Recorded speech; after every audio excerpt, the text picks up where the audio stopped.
graduation certificate, nandun po si President Bongbong Marcos. Ayun.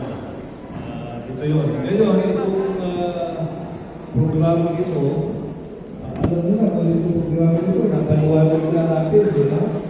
O, akap. Ayuda, para sa kapos. alay sa kitang, kapos ang kita, kapos na yung kita nyo. Paano po yung walang kita? Sir, paano po yung walang kita? After this, hindi na kayo kakapos ng kita. Diba? Ulit-ulit yung pag-improve natin. Yung pong programa ito ay programa po ng ating gobyerno. Pinisa namin sa budget ito ng 2024. No? Yung mga kababayan natin na nandito ngayon, ang assumption dito, ang sweldo nyo ay hindi mataas sa minimum wage. Kailangan minimum wage dito sa Baguio ay 430 and below. Sila po ang tatanggap o kayo ang tatanggap ng ating atak. Ito yung yun ayun tama sa kapos sa kita program ng ating gobyerno. Ang ating kasama nito po sa ating presidente po nito, President Bongbong Marcos, saka yung aming po, dahil yung picture ni Speaker Martin Romualdez.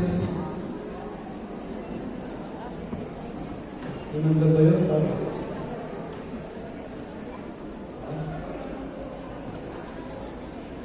Hindi yung ano yung picture. Yung parang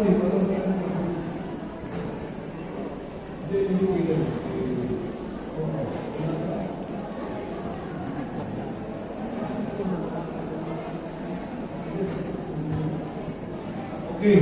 So, Ako lang nga nga nakita Diyos tumarumpa na rin. ay 2,500 plus. Okay. Ibig sabihin niya, baka ito yung kulang pa kasi napakadami ng gusto. So, ang plano natin, ituloy-tuloy po natin ng 2024, December. So, yung mga hindi nakatanggap ngayon, dahil wala sila dito, kaya hindi nag-apply, mag-schedule po tayo ng kanibago. Pero yung kapityan na yun, wag na kayo bumalik. Diba? Huwag muna sila kasi marami po tayo mga kababayan na talagang gusto Kompleto man ni Sipia. Sa kompleto man ni Ante. Nagayap itong kaluan. Pero yung mga nagsabit na kanilang form, saka na-validate po ng DSWD, more than 2,500 lang. So, mag-schedule po tayo. At hindi pa ako ng sponsor sa gobyerno para ipagpapagin natin yung mga iba natin mga kababayan na wala dito ngayon. Okay po ba yun sa inyo? Okay. Sige. Kanina ba, nandito si Sol na nandito po si wife ko. Kilala po ba niya yung asawa ko? Mas kilala niyo siya kasi sa akin. Okay, so yun po yun. Ito po pinapagpusin na kayo kasi nagsabit kayo, wala namang problema yung dokumento ninyo, tatanggapin po ninyo yung 3,000. Kumain na ba kayo? Hindi, sila hindi kayo. Kasi kanina pa kami dito mga safety media. Galing po ako kanina nalulupog yung first of the mga dito.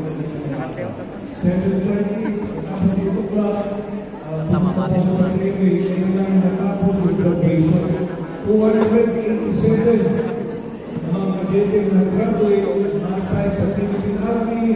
So nga di sa itida niya nga ikot kay ayab damot nga mga nag-graduate yan ang tatabihan. Graduation gayam tatan. So ako di memory nga na kami kini outin. Tuwag-tuwag po yung kadeteng May gayam dia graduation ay March. Ay in April po lang.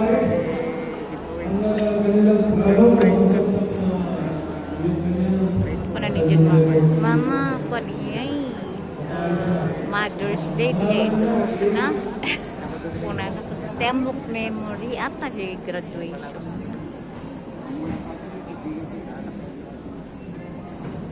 about maybe up to 7.